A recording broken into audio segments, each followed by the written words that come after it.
Program tayangan spesial, serial Akhir Zaman Syiar Dalam Gelap, bersama Ustadz Muhammad Hakim Bawazir ingin melanjutkan salah satu program Syiar Dalam Gelap, yaitu tentang serial Akhir Zaman. Dan narasumber Pugianto Sulistiono yang sebagai jalurnya iblis dan dajjal tadi itu membuat sebuah rekayasa, membuat sebuah hukum seakan-akan begitu, bahwa kalau kamu tidak begini maka kamu akan begini. Padahal sebenarnya kalau tidak begini bisa yang lain. Agar apa? Agar mereka dengan komplotannya itu mampu memenangkan peperangan akhir zaman. Jadi diupayakanlah dari sistemnya, dari hampir semua meliputi lini-lini yang ada, mereka harus menguasai itu. Dengan harapan ketika Dajjal datang, tinggal memperoleh kemenangan. Serta dua orang perdebatan tentang tanda akhir zaman. Jadi nanti ada laskar panji hitam, laskar bendera hitam, Cak. Dari timur, Cak. Bendera hitam. Laskar bendera hitam, Cak. Kamu aneh, Cuk. Bendera kok hitam? Apa kelihatan? Oleh karena itu, jangan kemana-mana, tetap di Syiar Dalam Gelap.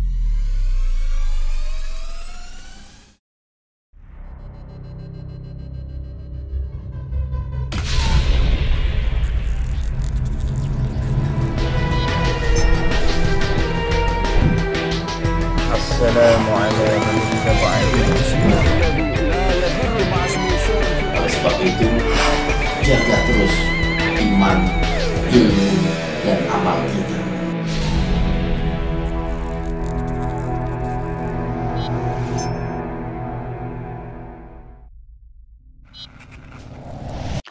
Assalamualaikum warahmatullahi wabarakatuh. Alhamdulillah, wassalatu wassalamu ala rasulillah wa ala alihi wa sahbihi wa mawalah, la haula wa la quwwata illa billah, amma ba'd. Sahabat-sahabatku dimanapun kalian semua berada, syukur alhamdulillah pada kesempatan yang berbahagia ini kami masih tetap ingin melanjutkan salah satu program Syiar Dalam Gelap, yaitu tentang serial Akhir Zaman. Mudah-mudahan sahabat-sahabat tetap dalam keadaan sehat walafiat, tetap dalam keadaan iman dan Islam. Oleh sebab itu, puji syukur mari sama-sama kita panjatkan kehadirat Allah Subhanahu wa Ta'ala. Begitu juga sholawat teriring salam kita haturkan kepada baginda Rasulullah Muhammad Sallallahu Alaihi Wasallam sebagai suri tauladan kita semua.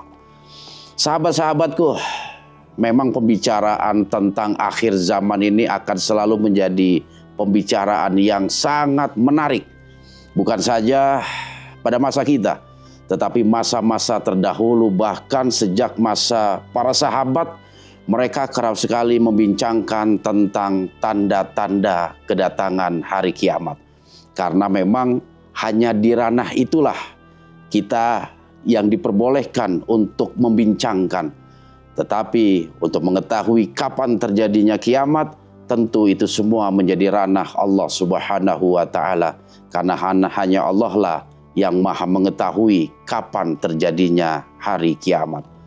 Dan pada kesempatan malam hari ini, kita akan mencoba membahas tentang berbagai malapetaka yang terjadi di akhir zaman. Fitnah demi fitnah silih berganti datang dalam kehidupan manusia. Yang jadi pertanyaan kita, apakah kerusakan, fitnah, kezoliman ada peran makhluk-makhluk ciptaan Allah yang mereka semua mendapat laknatullah, mendapatkan laknat dari Allah Subhanahu wa Ta'ala? Di ujung yang pertama tentu ada sosok iblis laknatullah yang memang dia berjanji untuk selalu menggoda anak cucu Adam, menggoda sehingga tidak melalui atau tidak menjalani jalan Allah yang lurus. Malapetaka yang terjadi di akhir zaman memang satu malapetaka yang luar biasa. Disinilah kita dituntut untuk selalu memegang teguh, mempertebal keimanan kita, keilmuan kita dan juga amalia solehah yang selalu kita bangun. Karena hanya itulah yang mampu untuk membentengi kita dari pengaruh-pengaruh yang dilancarkan oleh iblis beserta bala tentaranya. Belum lagi ketika akhir zaman telah datang, ada sesosok manusia yang memang telah menjadi sebuah berita yang luar biasa. Bahkan kita disunahkan untuk selalu meminta kepada Allah perlindungan dari manusia ini. Manusia itu bernama Al-Masihud Dajjal. Dan insya Allah pada kesempatan kali ini kita akan berbicara tentang sepak terjang iblis sebagai wakil dari makhluk gaib, dan juga Dajjal sebagai wakil dari golongan manusia. Dan syukur alhamdulillah pada perbincangan kita pada malam hari ini, kita semua masih ditemani oleh Bapak Sugiarto, dosen kampus UNAIR, Universitas Airlangga yang terletak di kota Surabaya. Assalamualaikum. Waalaikumsalam. Alhamdulillah. Masih terus bersama kita nih dalam topik-topik yang menarik ya. Siap, insya Allah. Insya Allah ya. Mudah-mudahan Allah memberikan keberkahan, kesehatan kepada Pak Sugi. Iya, sehingga ilmu-ilmu itu akan terus kita ambil nih. Ya, alhamdulillah. Alhamdulillah.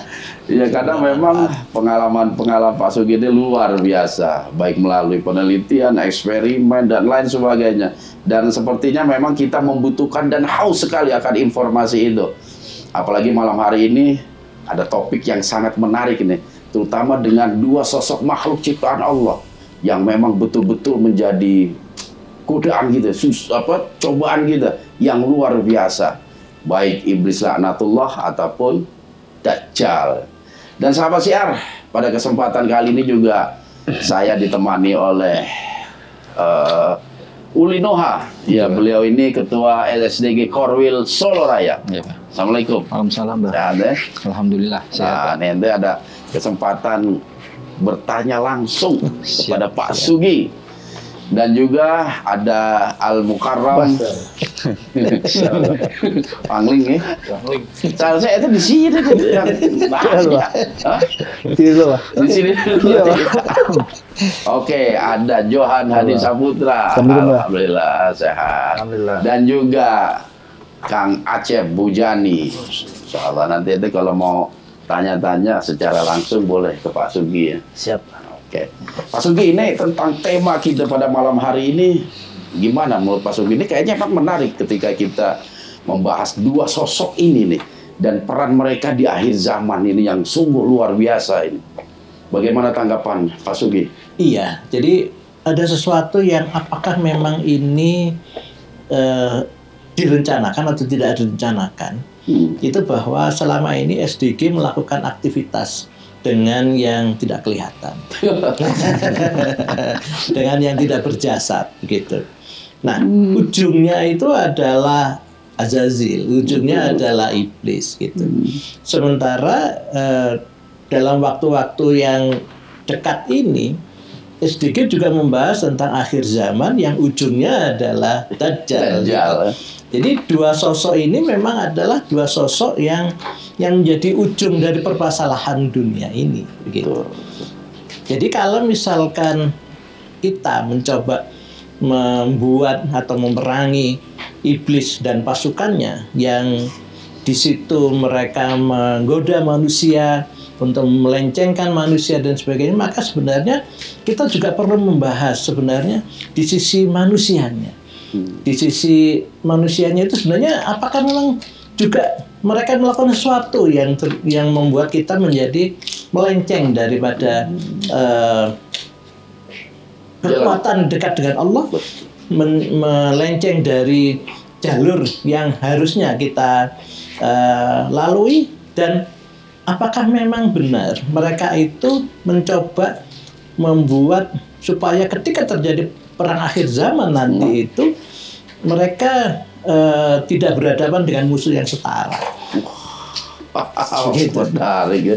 Berarti nggak menutup kemungkinan ya, pasukan-pasukan iblis itu bukan sekedar dari golongan jin, tapi iblis berusaha juga mencetak pengikut-pengikutnya dari golongan manusia juga. Iya. sebagai penyeimbang dari pergerakan umat Islam ini. Iya. Dan berusaha memposisikan diri dia itu di atas dari umat Allah ini, umat manusia. Kalau kita sering melihat dialog-dialog ketika SDG liputan, itu kan iblis selalu mengatakan bahwa dia yang lebih tinggi dan sebagainya. Padahal kita ini adalah khalifah. Ya, kita itu ada fi ahsani taqwim gitu. Betul. Nah, ini yang kekuatan-kekuatan kita, baik kekuatan spiritual kita maupun kekuatan sesuatu yang berbasis pengetahuan kita itu dicoba diturunkan, dicoba di kekuatan hati kita dicoba dibuat lemah sehingga mereka itu bisa makin merajalela di dunia ini gitu, sehingga mereka pada harapan mereka adalah di titik ujungnya itu nanti ketika terjadi pertarungan akhir zaman itu mereka memenangkan pertarungan. Dengan munculnya Dajjal tadi. Jadi proses awal itu tugasnya iblis, pas di ending itu Dajjal turun. Iya. Untuk menyempurnakan semuanya. Makanya Dajjal merupakan fitnah yang paling besar gitu. Iya. Wah, luar biasa. Nah, itu ada yang mau nanya nggak kira-kira nih, topiknya menarik sekali ini. Betul ya Mas Ulin ya? Iya, Pak. Kira-kira udah ada pertanyaan belum nih buat Pak Sugi? Udah disimpan dari tadi pagi. Mantap juga. Ngomong kebetulan bertemu dengan beliaunya langsung, bisa bertatap muka. Nah, nanti bisa saya tanyakan. Boleh, nanyain sekarang, boleh.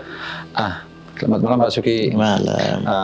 Ini ada yang mau saya tanyakan, karena dulu kisah ini kan sudah agak lama gitu, di internet kan sudah banyak kan itu membahas itu. Untuk ini Dajjal itu sebetulnya dia itu manusia ataukah sistem gitu? Karena beberapa informasi yang saya baca itu ada yang bilang ini sistem gitu. Jadi Dajjal itu bukan bentuk wujud manusia, tapi sistem tatanan dunia yang kita harus mengikuti mereka. Monggo Pak Sugi, itu aja. Saya jawab dulu, nanti jenengan yang boleh. Jadi kalau kita bicara sistem itu adalah elit global, gitu. Jadi sepengetahuan yang saya tangkap, mungkin nanti Ustadz yang bisa memberikan penguatan dari sisi hadis dan sebagainya, begitu bahwa Dajjal itu memang manusia, gitu. Nah, sistemnya apa? Iya, memang ada sistem yang menyambut kedatangan Dajjal. Dan siapa membuat sistem itu? Elit global.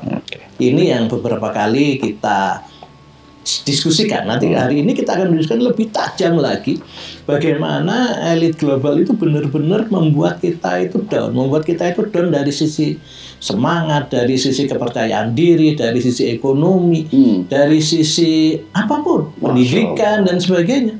Memang kita sengaja dibuat rendah supaya kita tidak bisa melawan mereka. Dan ini kalau kita bicara apakah Dajjal itu sistemnya itu adalah elit global. Monggo mungkin ya betul sekali Mas Ulin. Jadi memang penyebutan Dajjal itu bukan kepada sesuatu yang tak kasat mata ya, baik berupa sistem atau berupa apapun lah. Jadi Dajjal itu dari beberapa literatur hadis baginda Rasulullah SAW yang sahih itu memang sesosok manusia, walaupun berbeda dengan manusia yang ada, manusia yang lain. Gitu. Karena dalam perjalanan Dajjal itu penuh dengan lika-liku dan memiliki usia yang cukup panjang. Ya, bahkan ketika Nabi masih hidup pun Dajjal sudah hidup.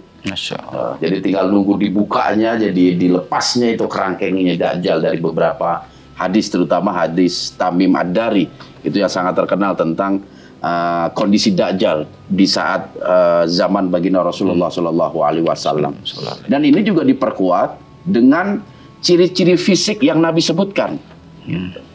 Walaupun memang di beberapa hadis telah disebutkan sebelum kedatangan Dajjal yang asli ini akan datang Dajjal yang jumlahnya itu 30-an atau mendekati angka 30. Dan mereka pendusta dan mereka mengaku sebagai utusan Allah Subhanahu wa Ta'ala. Dan tentu saja ketika final ini akan muncul, nah iblis sudah memiliki peran. Agar apa? Agar mereka dengan komplotannya itu mampu memenangkan peperangan akhir zaman. Jadi diupayakanlah dari sistemnya, dari hampir semua meliputi lini-lini yang ada, mereka harus menguasai itu. Dengan harapan ketika Dajjal datang, tinggal memperoleh kemenangan aja seperti itu. Iya, Pak. Iya, itulah perencanaan manusia. Tapi kan Allah juga punya rencana, dan Allah lah sebaik-baik perencana seperti itu. Ya Pak Sugi, kurang lebih seperti itu ya. Iya, setuju. Masya Allah. Nah, buat Johan, itu udah ada pertanyaan nggak buat Pak Sugi deh? Dari saya kan Pak Sugi kan seorang dosen, Pak ya. Ya, fisikawan. Kan, fisikawan, berarti kan saya tertarik dengan Dajjal ini, Pak. Dia itu belajarnya dari mana gitu, Pak? Apakah dia mempunyai kitab? Betul, Pak Sugi itu masuk akal nggak sih? Setahu saya dia tuh yang saya baca, Pak ya, dia tinggal di suatu pulau. Temannya dia cuma satu, Jasasa kalau nggak salah, Pak. Nah, dia dapat ilmu-ilmu itu dari mana? Apakah ada yang membackingi dia atau ada yang mengilhami dia gitu? Pak Sugi, Pak Sugi, gimana Pak Sugi? Ya, saya nanti menjawab, nanti beliau lagi yang harus mengeluarkan. Begini, ada area-area yang memang seperti yang Ustaz Hakim tadi ceritakan ya, bahwa iblis itu sudah membuat bahwa kita ini, kaum muslimin itu kekuatannya lemah dari sisi apapun, begitu. Dan nanti itu hanya ada bilangan biner 0 dan 1. Jadi ada muslimin dan musuhnya muslimin. Jadi ada dua ini aja. Ada dua itu aja. Jadi tidak ada biru, kuning, hijau, nggak ada. Jadi ada hanya hitam dan putih. Kamu itu hitam atau putih? Nah, kamu itu putih atau hitam? Sudah selesai. Gitu. Kalau kamu tidak putih, maka kamu hitam. Kamu musuh gitu. Nah, itu nanti akan terjadi. Gitu. Pada zaman itu yang terjadi. Nah, untuk itu maka pasukan-pasukan putih ini dilemahkan oleh iblis itu. Nah, bagaimana cara melemahkannya? Iblis itu menghembuskan kepada kita, gitu, manusia dan sebagian besar muslimin ini untuk tidak lagi mempercayai hal-hal yang berbau tidak logis, gitu. Gitu. Jadi seakan-akan kita memberikan sebuah statement. Jadi saya berpikir sebenarnya kebebasan itu hanya ilusi. Itu yang ditanamkan oleh elit global. Bahwa kalau misalnya kita seakan-akan mengatakan bahwa oke, kamu boleh bebas milih kampus mana dan sebagainya. Kamu boleh bebas milih pekerjaan apa dan sebagainya. Sebenarnya ini tidak ada kebebasan itu. Kebebasan itu hanya ilusi. Maksudnya gimana? Iya. Si elit global ini yang sebagai jalurnya iblis dan Dajjal tadi itu membuat sebuah rekayasa, membuat sebuah hukum seakan-akan begitu, bahwa kalau kamu tidak begini maka kamu akan begini. Padahal sebenarnya kalau tidak begini bisa yang lain. Gitu. Jadi dihembuskanlah pada kita, dan saya yakin kita di sini mungkin masih ikut di dalam regulasi itu, bahwa kalau kamu tidak bekerja maka kamu tidak makan.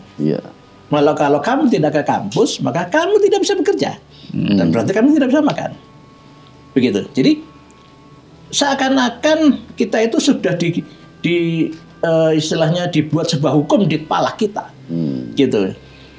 Kembali ke pertanyaannya, ke pertanyaan sebenarnya tadi, bahwa tanpa belajar bagaimana bisa, gitu. Nah, seakan-akan ini adalah sebuah hukum bahwa sebenarnya kalau ingin bisa harus belajar. Enggak. Gitu. Soalnya ada yang aneh nih. Nenek saya tuh nggak sekolah, tapi kalau dalam perhitungan uang tuh tahu 5.000 kembalian diambil 2.000 kembali 3.000 itu tahu. Berarti kan nggak harus belajar juga. Mungkin seperti itu ya gambarannya ya. Iya. Jadi sketsa kecilnya ada arena di mana kita itu dipaksa bahwa kalau saya nggak bekerja, saya nggak makan. Gitu. Kalau saya nggak kuliah, maka hidup saya terlunta-lunta. Nggak begitu. Gitu. Jadi kita dibuat sebuah kondisi bahwa oke, sementara ketika kita itu sekolah dan sebagainya, maka sekolah itu apakah media untuk membuat orang itu jadi pintar? Sebagian besar sekolah kita, dan ini bukan hanya di Indonesia, seluruh dunia. Sekolah itu tujuannya adalah bagaimana membuat yang sekolah itu patuh, bukan membuat yang di sekolah itu pintar. Makanya niatnya adalah yang di sekolah itu mereka itu disiapkan untuk menjadi staf. Padahal sebenarnya tanpa menjadi staf itu mereka itu bisa menghasilkan uang bisa lebih banyak. Contohnya begini. Contohnya yang cukup ada di depan kita sekarang dan sekarang ini. Ketika kita membuat channel itu tidak pernah ada pelajaran sekolah. Iya. Nggak ada. Diajarin di mana ya? Nggak ada ya? Nggak ada, Pak. Nggak ada. Ini kan sesuatu yang menabrak sistem. Sistem mengatakan kalau kamu nggak sekolah, maka kamu nggak bisa makan gitu. Nah sekarang nggak perlu sekolah, jadi YouTuber, uangnya jauh lebih banyak daripada pegawai. Nah, monggo Ustaz, bisa ditekankan lebih jauh. Benar. Jadi memang kayaknya kita memang sulit ya keluar dari sistem itu yang mereka rancang. Iya. Apalagi juga kita udah disugestikan gitu, baik melalui orang tua kita, melalui guru-guru kita. Dan kita takut untuk keluar. Takut. Dan yang pada akhirnya sugesti itu ya, memalingkan kita dari keyakinan kepada Allah. Betul. Berakhirnya itu di situ. Jadi sosok ilah itu, sosok Tuhannya itu jadi jauh dalam kehidupan kita. Karena kita udah mencoba memutuskan sih, kalau ente mau sukses, ente harus belajar, harus bekerja dan lain sebagainya. Dan kita udah ditanamkan sejak dini seperti itu. Dan terkait Dajjal tadi, Jo, apakah dia belajar kitab, apakah ada yang mengajari dan lain sebagainya, mungkin pembahasan lebih enak itu ketika nanti kita akan bahas langsung secara detail lah tentang Dajjal itu sendiri. Dan insya Allah sahabat Syiar nanti di depan itu akan ada di kemudian hari lah, di beberapa waktu lagi lah kita akan membahas khusus masalah Dajjal, termasuk kenapa Dajjal sampai dikurung di sebuah pulau itu. Siapa yang ngurung Dajjal? Menarik ya, Pak. Menarik tuh, Pak. Ya kan? Seperti itu. Ya insya Allah nanti kita akan coba buat sebuah tema peperangan dua Al-Masih, yaitu Al-Masihud Dajjal dengan Al-Masihu Isa bin Maryam, seperti itu. Nanti dalam pembahasan itulah baru kita akan mengkerucut ke arah sana, seperti itu. Siap. Ya? Itu. Ya, kita tunggu bersama itu. Oke, itu menarik itu nanti. Oke, Kang Acep, ada pertanyaan apa nih buat Pak Sugi?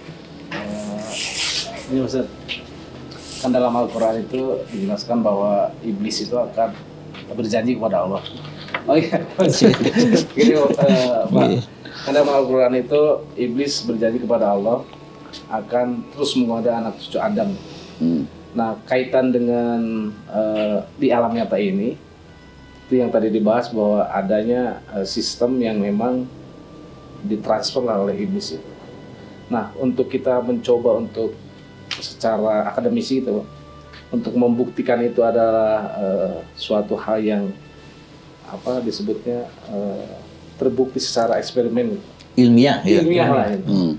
Nah itu apakah kita bisa cerna atau kita bisa ambil wawasan itu? Gimana? Jadi iblis itu akan terus menggoda anak cucu Adam. Oke. Nah kaitannya dengan tadi Bapak menjelaskan bahwa iblis ini akan terus menyesatkan manusia, itu menggoda dengan sistem elit global itu. Nah apakah kita selaku orang awam nih bisa menelusuri sistem yang dibangun itu oleh iblis yang memang secara faktual itu di dunia ada nih di elit global? Iya. Sebagai orang awam. Oh ini nih sistem yang selain tadi yang Bapak sebutkan, kita terpatok dengan kalau nggak makan pasti mati. Slogan. Iya seperti itu Pak. Iya. Ayolah kita merasakan ya bahwa orang tua kita, kemudian sekeliling kita, bahkan sekolah kita itu mengajarkan bahwa ada sebuah rule of the game atau ada sebuah permainan di dalam kehidupan keseharian kita yang itu sebenarnya mereka yang menentukan, mereka yang mencoba mengkondisikan, mereka mencoba mempropagandakan gitu. Nah salah satunya itu adalah yang tadi kita diskusikan bahwa Kalau kamu nggak bekerja, maka kamu nggak makan. Gitu. Kalau misalkan kamu tidak kuliah, maka kamu bisa jadi gelandangan, gitu kan? Makan jadi gelandangan. Kenyataannya tidak seperti itu.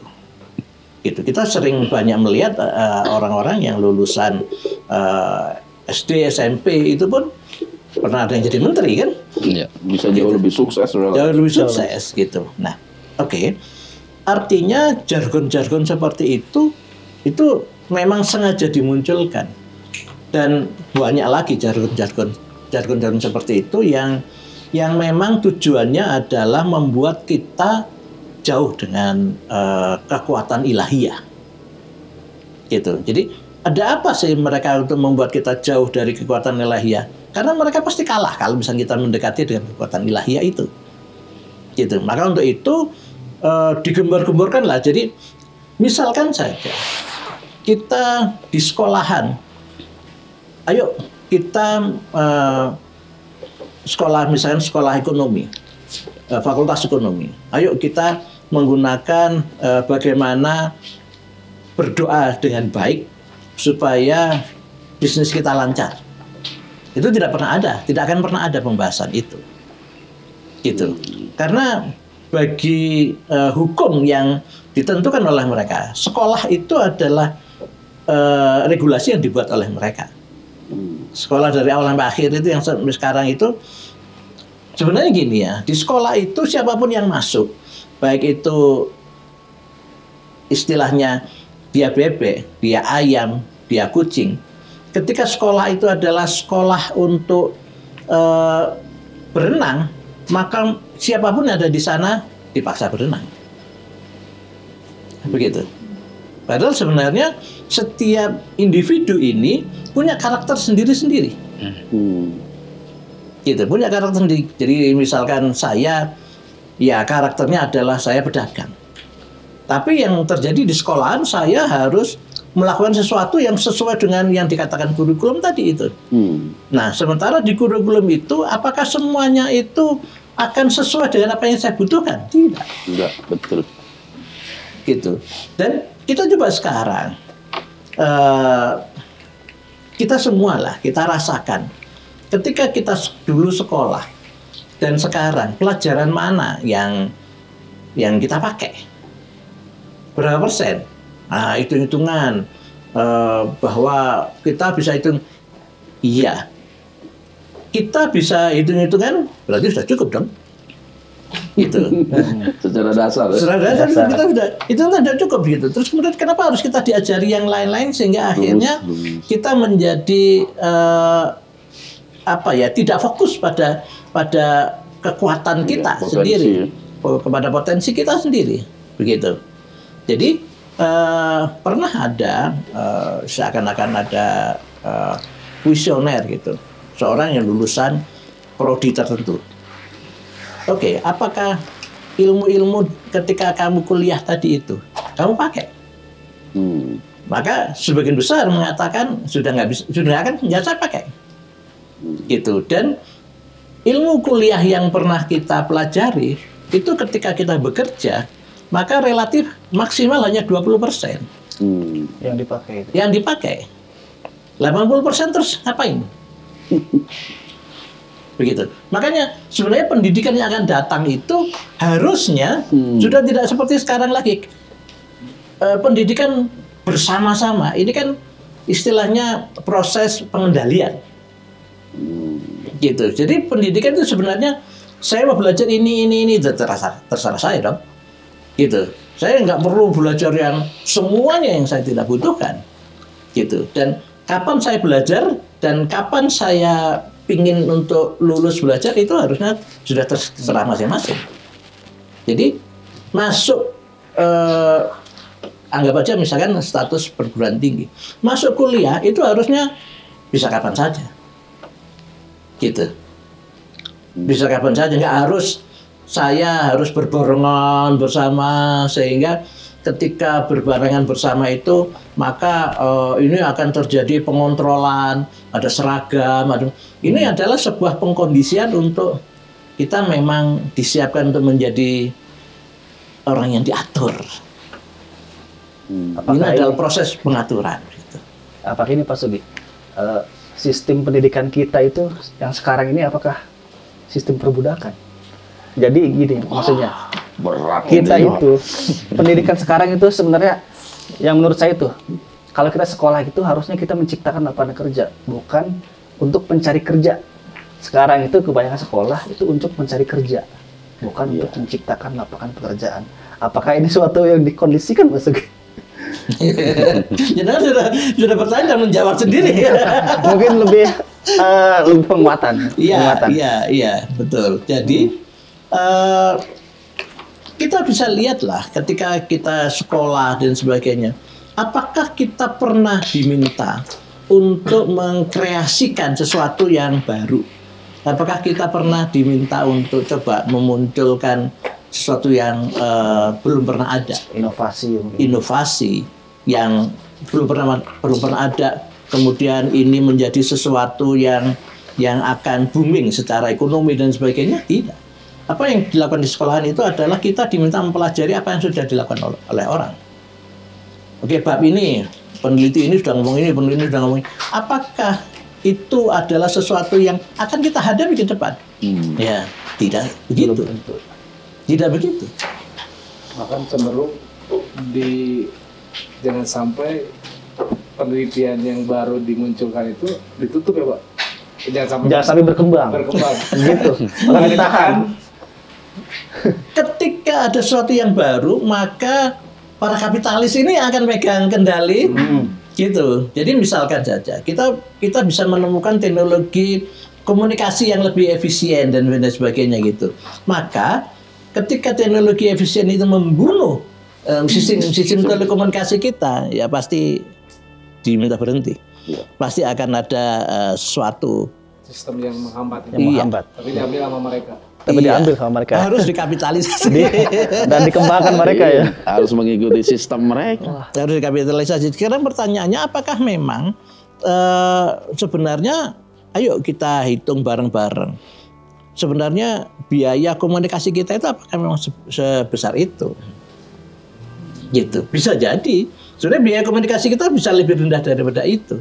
Tapi memang ini harus dikapitalisasi. Harus ada orang yang berbisnis untuk sistem komunikasi. Saya pernah ini Pak Sugi untuk sistem pendidikan di negeri Konoha ya Konoha Pak Sugi ya. I know. Dibandingkan dengan negeri Konohe misalnya, itu sangat jauh berbeda. Kalau di negeri Konoha itu katanya memang gimana ya?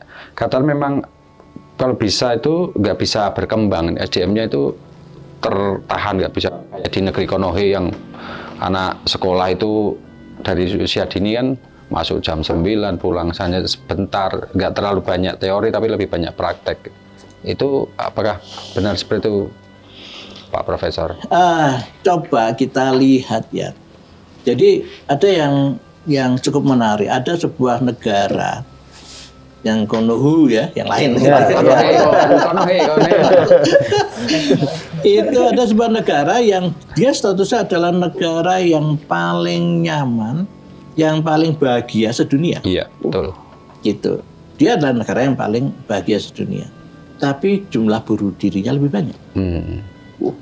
Dibandingkan ada sebuah negara Muslim ini. Begitu, dia bukan termasuk negara yang bahagia statusnya. Tidak ada indikator, dia bukan termasuk negara yang bahagia. Tapi jumlah yang bunuh diri jauh lebih sedikit. Dia nggak bahagia padahal. Tapi tidak ada yang bunuh diri. Gitu. Hampir negara-negara Muslim itu ekonominya rendah. Begitu. Tapi jumlah yang bunuh diri jauh lebih sedikit. Artinya apa? Artinya mereka masih memegang kekuatan hati bahwa saya nggak boleh bunuh diri. Gitu. Nah, artinya apa? Artinya sistem pendidikan dunia ini memang diatur. Dan elit global itu, orang elit global itu belajarnya tidak di sekolah umum ini.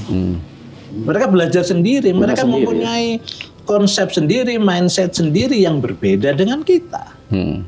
Gitu. Jadi kita ini sebenarnya adalah sebuah aktivitas yang memang dikendalikan secara sistem dari level dunia. Iya. Begitu. Dan kalau kita belajar seperti mereka, justru kita dibilang tidak modern. Tidak boleh. Kolot. Aneh. Iya, Seperti itu. betul. Betul. Jadi kalau misalkan memang kita meniru cara belajar mereka, maka kita dianggap walau kamu mundur 500 tahun yang lalu. Gitu. Kamu begitu sesuatu yang tidak jelas dan sebagainya, begitu. Gitu. Jadi mereka seakan-akan mengatakan bahwa yang disebut modern itu adalah pola mereka. Gitu. Ini tujuannya adalah supaya kita tetap mengikuti pola mereka. Gitu. Pola kekuatan doa, pola kemudian kita bersedekah untuk kita menjadi seorang agnia, kita menjadi, kalau kita ingin kaya, kita harus bersedekah gitu. Itu nggak pernah diajarkan di dalam fakultas ekonomi manapun. Tapi diajarinnya banyak-banyaklah menabung biar cepat kaya. Menabung pangkal Menabung kaya. menabung itu memiskinkan. Iya, malah Tapi sudah berkurang. ini apa? Iya. Sugesti dari kecil banyak menabung biar jadi orang kaya. Padahal ternyata banyak Berkurang. ngasih untuk kaya. Iya, menabung itu ya sebenarnya kalau misalkan kita coba eksplorasi ya, ketika kita menabung seperti yang pernah kita ngobrolkan pertemuan yang sebelumnya, bahwa ketika kita menabung, saya punya uang 1 miliar, maka saya bisa membeli 1 rumah. Tapi 5 tahun berikutnya 1 miliar itu sudah tidak bisa 1 rumah, bisa cuma 80% dari rumah itu. Gitu. Jadi karena memang inflasi, gitu, inflasi itu, jadi uang kita pada lihat tetap gitu-gitu aja kan. Kita tidak pernah memakai, kita tidak pernah memproses apapun, ya kita diamkan saja. Begitu, maka uang kita tiba-tiba berkurang. Tiba-tiba saya nggak bisa beli itu lagi. Iya. Begitu. Jadi artinya kekuatan menabung itu membuat kita nilai uang yang ada di tabungan kita menjadi turun. Iya. Gitu. Nah, Beda kalau nabung emas kali ya. nah betul, beda. Jadi emas itu mengamankan harta kita itu ya emas. Iya, emas. Iya. Sehingga Gitu. lupa untuk mengamalkan syariat Islam tentang sedekah itu. Karena difokusin nabung.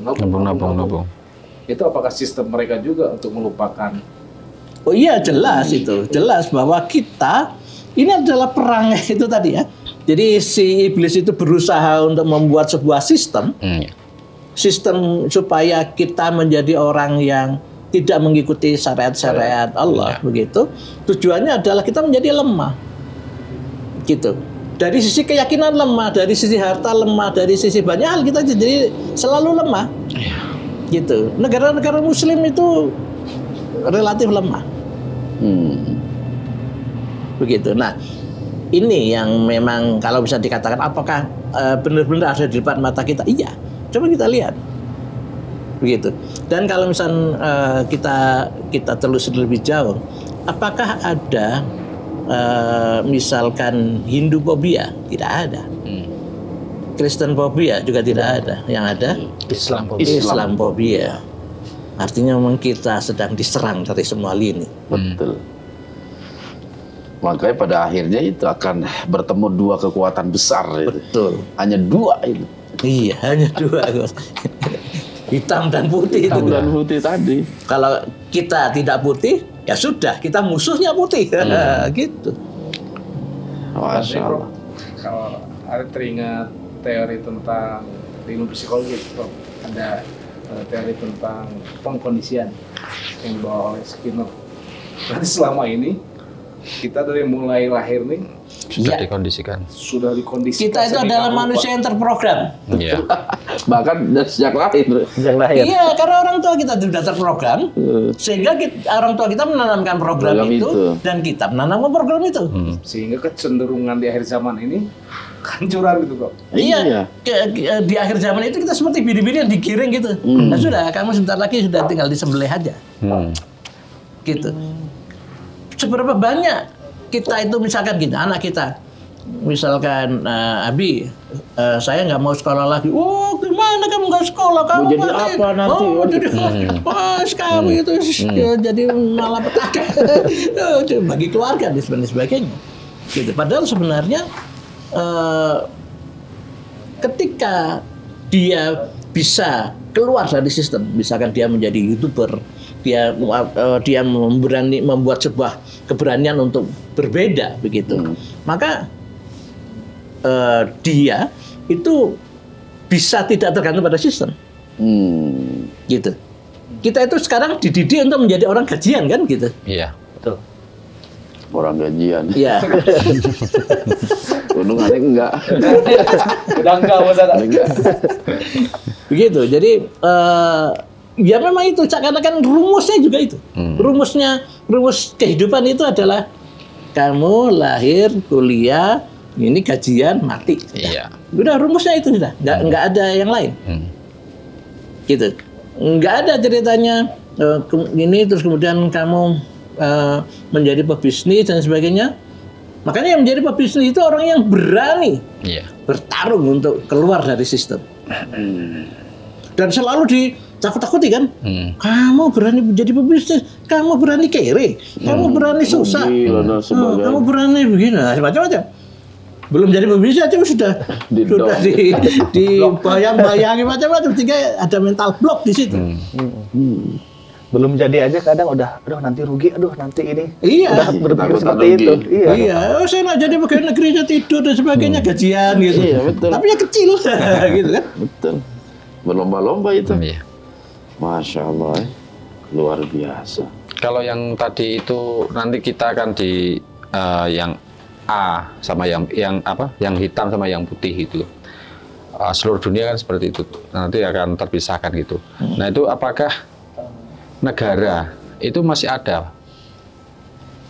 Ataukah sudah nggak ada negara, kita hanya terbagi cuman hitam sama putih? Ya, ini pembicaraan yang fundamental. Insya Allah aman, Ustaz. Aman ya? Mikir saya tadinya. Pinggir jurang ya. Dan di pinggir jurang. Tadi pinggir jurang. Insya Allah aman. Jadi nasionalisme dan sebagainya itu kan proses untuk membuat supaya sebuah sistem inflasi itu bisa berjalan ya. Begitu. Jadi anggap saja misalkan seluruh dunia ini adalah satu negara. Begitu, anggap saja seperti itu. Maka tidak akan pernah ada inflasi karena memang tidak ada perbandingan kan. Inflasi itu Indonesia dengan Amerika itu Indonesia lebih butuh Amerika atau Amerika lebih butuh Indonesia.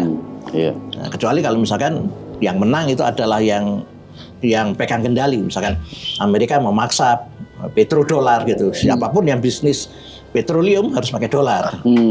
Itu makanya dolar menjadi begitu leluasa. Begitu. Dan sekarang kalaupun misalkan Indonesia mau pinjam ke Vietnam, ya pakai dolar lah. Gitu. Misalkan kita pinjam, kita transaksi dengan mereka pakai rupiah ya nggak laku. Gitu. Artinya pakai dolar. Dan tidak ada baseline-nya. Baseline-nya harusnya emas. Oke. Jadi andai kata kita itu satu negara, seluruh dunia ini, seluruh manusia ini satu negara, maka tidak ada inflasi. Kita mau kemana-mana, uang kita sama dan sebagainya. Sama dengan ketika kita menggunakan emas. Ketika kita menggunakan emas, kita jalan ke India, kita jalan ke Turki, kita jalan mana? Ya asal emasnya itu emas murni, maka ya harganya emas murni gitu. Oke. Jadi proses ini saya melihatnya dengan adanya metaverse, dengan adanya ke depan itu menjadi lebih tidak lagi bicara tentang batas negara. Salah satu contoh, ketika orang berbisnis dengan menggunakan Facebook, dengan menggunakan software internasional, apakah ada pajak untuk Indonesia dan sebagainya? Itu bisa langsung bablas, gitu. Artinya bisa jadi software ini, aplikasi-aplikasi ini menghilangkan batas negara, gitu. Ke depan itu kesannya, prediksi saya ke depan itu batas negara itu akan menjadi makin semu. Sebagaimana batas kerajaan yang sekarang di Indonesia itu seakan-akan ada raja dan sebagainya, tapi sebenarnya kan kita pakai nasional Indonesia. Nah, sama dengan suatu saat nanti ketika sistem aplikasi itu sudah mulai membesar, kita bisa, oke, saya warga negara Facebook, jenengan warga negara YouTube, jenengan warga negara TikTok. begitu. Nah, karena apa? Karena akhirnya sistem pembayarannya juga begitu. Gitu. Facebook sudah membuat sistem pembayaran sendiri. Gitu. Jadi nanti saya ketika membeli pecel di pasar, dia warga negara YouTube gitu, saya warga negara Facebook, uangnya itu uang Facebook saya harus ditukar, dari transfer gitu. Gitu. Jadi ke depan itu uang digital itu ini biasanya kalau saya sudah ngomong tentang elit global itu selalu begitu dari sekian tahun yang lalu. Oke. Jadi pada titik tertentu mata uang ini akan menjadi sesuatu yang tidak seperti yang kita pikirkan, gitu aja. Suatu saat nanti. Ya sebentar ya, artinya sebentar lagi gitu sebentar lagi. Jadi sekarang ini kan mata uang sudah mulai pindah. Mulai pindah dari kertas. Kertas itu M1 ya. Dari kertas tiba-tiba menjadi digital. Ketika berubah menjadi digital itu nanti kemudian akan istilahnya ketika berubah dari gini. Ketika kita mempunyai uang dompet digital, maka sebenarnya uang kita itu sudah berubah bentuk dari uang fisik menjadi uang digital. Nah, ketika uang digital ini nanti ada sebuah sistem yang dia punya uang sendiri gitu. Dimulai dari cryptocurrency. Dari kripto. Nah, kripto itu adalah uang digital yang tidak ada baseline-nya emas dan sebagainya. Begitu. Nah, nanti ketika kripto ini sudah mulai menguasai sekian banyak dari persentase penduduk dunia, maka kita akan menjadi ada kekacauan di uang digital ini gitu. Uang ini pasti inflasi, apalagi ada digital. Selama dia bukan berbentuk batangan emas, selama dia berbentuk sesuatu yang fisik yang nilai antara barangnya dengan bendanya itu sama, maka akan terjadi kekacauan antar lagi. Gitu. Jadi kita sedang menuju sesuatu yang tidak jelas. Batas negara, uangnya, itu nanti akan terjadi perbedaan. Facebook sudah mengeluarkan uang sendiri. Nanti sistem-sistem yang lain akan mengeluarkan uang sendiri. Nah, ini yang sangat menakutkan di yang ke depan. Dan itu sistem mereka itu? Sistem mereka, ya jelas. Apakah sistem pembayaran seperti ini udah disetting juga dong? Sekarang kan karena udah ada orang transaksi di Facebook itu sudah menggunakan uangnya Facebook. Iya. Gitu, tidak lagi menggunakan uang rupiah, gitu. Meskipun ada yang menggunakan uang rupiah, tapi ke depan mereka akan menggunakan uangnya Facebook. Berarti kita nuker tuh? Nuker, ya. Top up seperti itu. Top up dan convert, berubah menjadi uang mereka. Koinnya Facebook gitu. Iya. Koinnya TikTok, koinnya ini. Mawar seperti mawar itu bang. Iya, mawar. Itu harganya harga paus. Itu masuk ya. TikTok itu berarti bisa berubah mawar. bisa mawar. Kopi. Bayarnya pakai paus saja. Itu pembayaran top. Nah, itu sebenarnya sebagai contoh ya. Sebagai contoh bahwa ke depan itu seperti itu. Kita nanti beli bakso itu, oke, kamu bayar pakai mawar. Berapa gitu? Mawar 10. Wah, ada Wah, ngeri. pembayaran Facebook ada. Iya. Dan itu akan terjadi kekacauan itu. Akan terjadi kekacauan ya. Dan seperti yang sunatullah di hadis itu, kita akan kembali ke emas kan. Betul. Jadi pada saat Iya. itu ketika semua terjadi kekacauan, Kacauan. maka kita akan kembali ke emas. Oke.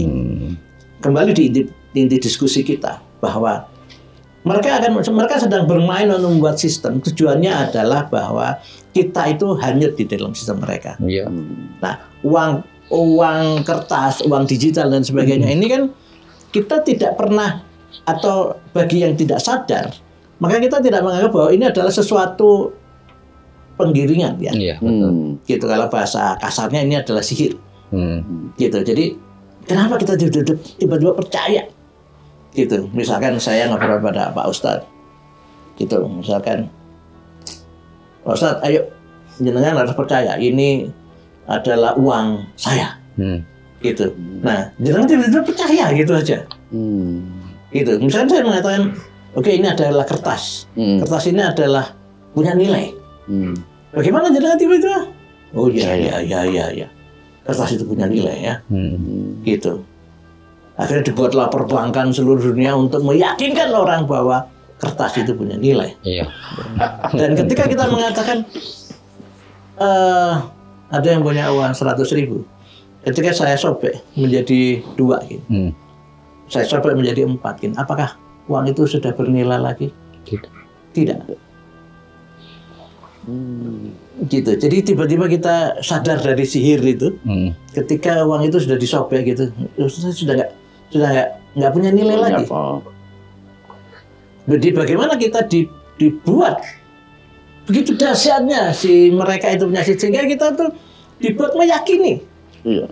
Kita meyakini bahwa kalau tidak kerja kita tidak makan. Iya. Kita dibuat meyakini bahwa ini uang ini, kertas ini punya nilai. Kita Bisa dibuat beli ini, bisa beli itu. Kertas iya. itu. Dan semua sepakat. Oh iya, harus semuanya sepakat ya. Ini punya nilai. Oke, gitu. Padahal dulu kerajaan-kerajaan kita menggunakan emas. Iya. Betul. Gitu. Mantap ya. Penggiringannya itu. Iya. Masya Allah. Kondisinya kuat. Pengkondisian. Intinya sekarang orang seperti apa sih yang bisa membuat Orang sedunia itu. tunduk semua orang itu? Dan bukan hanya tentang uang, apapun. Betul. Apapun. Hampir tiba-tiba- semua sektor gitu. Hampir semua sektor tiba-tiba tanggi. Ya. Gitu. Hanya orang-orang yang sadar saja, ya dia tahu saya sedang digiring ini. Gitu. Apakah kamu mau masuk kampus? Enggak. Saya punya jalur berbeda. Wah itu jarang orang. Iya. Jarang anak sama begitu. Dan kita sebagai orang tua berani nggak kamu gitu? Jangan ke kampus gitu. Jangan sekolah. Sudah kamu dagang aja. Kamu bisnis aja. Iya, jarang lah seperti itu. Tapi- Kalau yang nerusin mah banyak, cuman untuk membangun dari awal itu kan. Iya. Kita udah disihir dengan rasa takut tadi kan, dikondisikan dengan rasa Iya. takut. Takut nanti nggak makan, takut nanti nggak punya apa-apa, takut nggak sukses dan lain sebagainya. Iya, dan propaganda itu adalah ketakutan. Iya. Iklan itu adalah ketakutan. Begitu. Dan itu ujian Allah yang paling besar yang Iya. diberikan kepada manusia. Dan orang yang khawatir itu adalah kelompok orang yang levelnya rendah. Iya.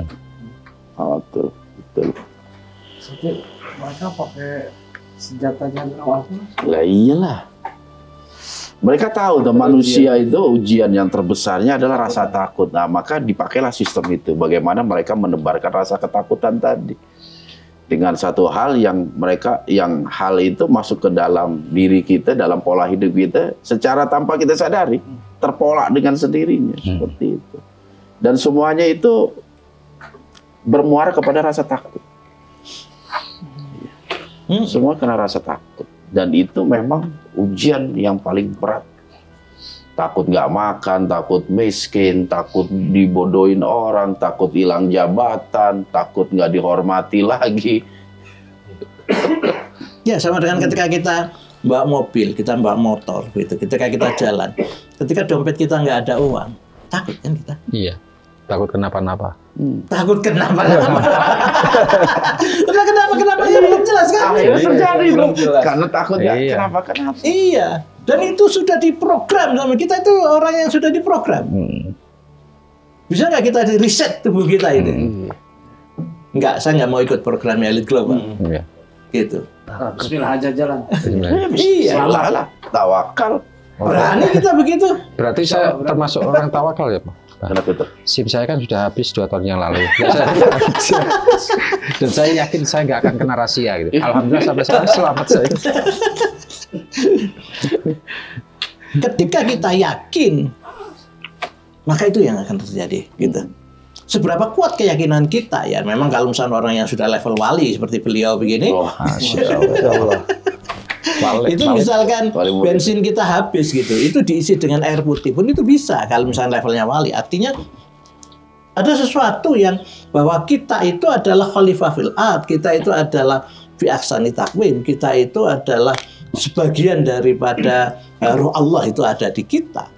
Jadi sebenarnya kita itu dibuat untuk menjadi objek dari alam semesta. Padahal sebenarnya kita itu subjek alam semesta. subjek. Iya, bukan. Makanya kalau misalkan ada jin yang mengatakan bahwa aku akan horkan tanah Jawa ini. Iya. Karena dia memang merasa itu yang menjadi kekuatan-kekuatan mereka. Mereka merasa mereka itu adalah subjek. Mereka adalah pengendali. Banyak itu. Sementara kita merasa dikendalikan gitu. Dan kita bangga dengan dikendalikan itu. Dan kita bangga menjadi budak. Artinya pernahkah kita merasa yakin?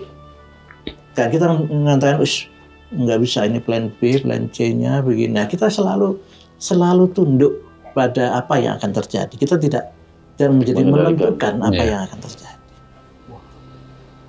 Itu berat tuh. Iya. Tapi berat juga bukan berarti nggak bisa. Bisa kita lakukan semua. Dan itu udah dibuktikan dengan sejarah-sejarah yang ada di dalam Al-Quran. Yang video yang sebelumnya, ketika Aki Sukun itu dengan tarik itu, saya kepikiran, ya Allah, ini makhluk itu bisa ditarik dengan kekuatan hati, dengan kerentek hati, gitu. Kapan saya belajar menarik, membentuk uang, membentuk rezeki? Kenapa nggak bisa? Karena tiba-tiba kita menjadi pengikut rumusnya Dajjal tadi, pengikut rumusnya Elite Global tadi. Ini nggak mungkin. Kita selalu dibuat rumus bahwa ini nggak mungkin. Loh, padahal sebenarnya sedikit sudah beri contoh. Bisa loh. Bisa itu. Apapun bisa itu. Nah, kita tiba-tiba menjadi pengendali. Kita itu tiga tadi. Kita itu adalah fi ahsani taqwim. Kita itu adalah khalifah fil ard, dan kita itu adalah sebagian roh Allah. Artinya kita ini subjek. Ketika kita Aki Sukun datang tiba-tiba dia nggak bisa berontak gitu. Dia mau sholat dulu, tiba-tiba kok ruangannya beda misalnya begitu. Nah, ketika dengan yang lain tiba-tiba kita merasa bahwa nggak bisa, ya aku harus tunduk pada Elite Global gitu. Padahal sebenarnya nggak harusnya kan? Iya. Betul. Kita selalu berada di posisi seperti itu sih. Tanpa kita sadari itu. Iya. Dan kita menyadarinya bahwa itu terjadi yang benar. Kita tidak sadar, dan kita sangat membela itu kan. Kita membela mati-matian. Kamu yang begitu, kamu kelompok kolot ini, kelompok nggak bisa, nggak logis beras kamu itu, kamu nggak modern gitu. Salah satu contoh saja, ketika jenengan semua itu mau berangkat, tiba-tiba merasa bahwa ini nanti di sana itu macet karena ada pasar, ada macam-macam dan sebagainya. Kemudian dia mengingatkan, yuk baca bismillah aja. Oke, yuk baca bismillah. Berangkat. Ternyata sepi. Nah, ketika sepi sampai di sana, apa yang kepikiran oleh kita? Kita langsung akan mengatakan, oh iya, sekarang itu kan waktunya masuk sekolah gitu. Pernah nggak kita kepikiran bahwa ini karena Bismillahku ketika mau berangkat? Nggak pernah kita berpikir begitu. Kita menganggap bahwa Bismillah itu hanya gugur kewajiban. Iya. Begitu. Betul. Padahal sebenarnya itu yang terjadi. Iya. Harus disadarkan ke sana. Masya Allah. Oke Pak Sugi, kayaknya memang dialog kita pada malam hari ini luar biasa ya. Insya Allah. Dan insya Allah ini juga mampu untuk memberikan pencerahan lah kepada kita semua. Insya Allah. Agar selalu menjadikan agama kita itu betul-betul sebagai pedoman hidup kita. Karena memang baik dalam Al-Quran ataupun hadis baginda Rasulullah SAW sebenarnya sudah banyak mengajarkan kepada kita hal-hal yang tadi disebutkan seperti itu. Iya. Menghidupkan keyakinan, keikhlasan, dan memperkuat tawakal kepada Allah.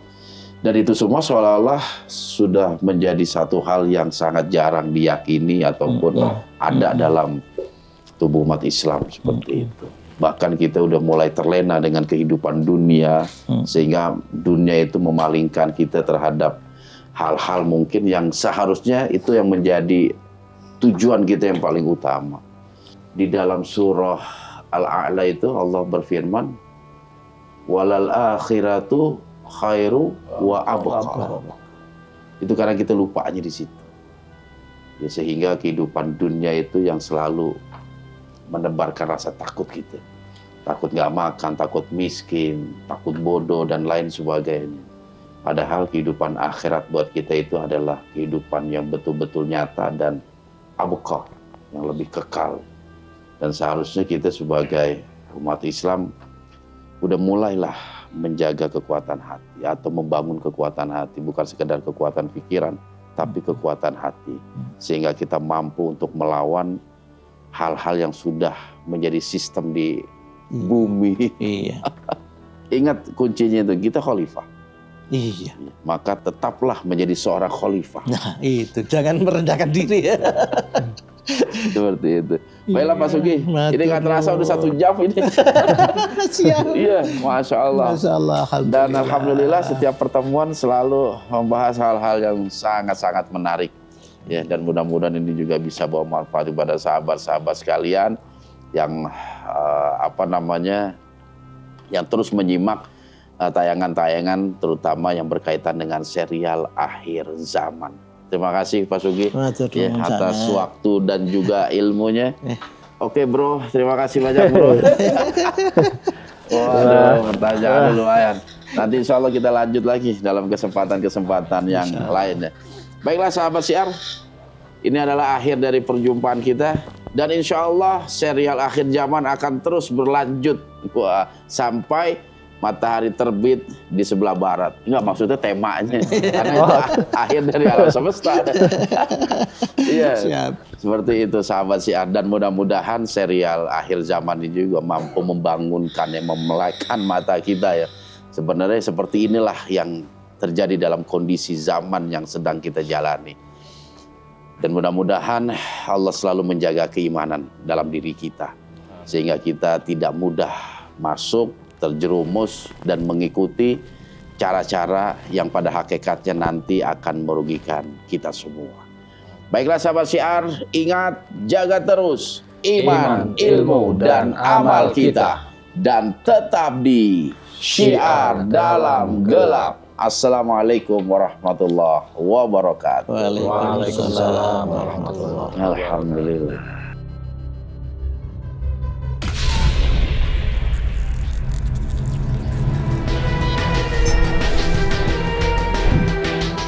Assalamualaikum Oleh sebab itu, jaga terus iman, ilmu, dan amal kita.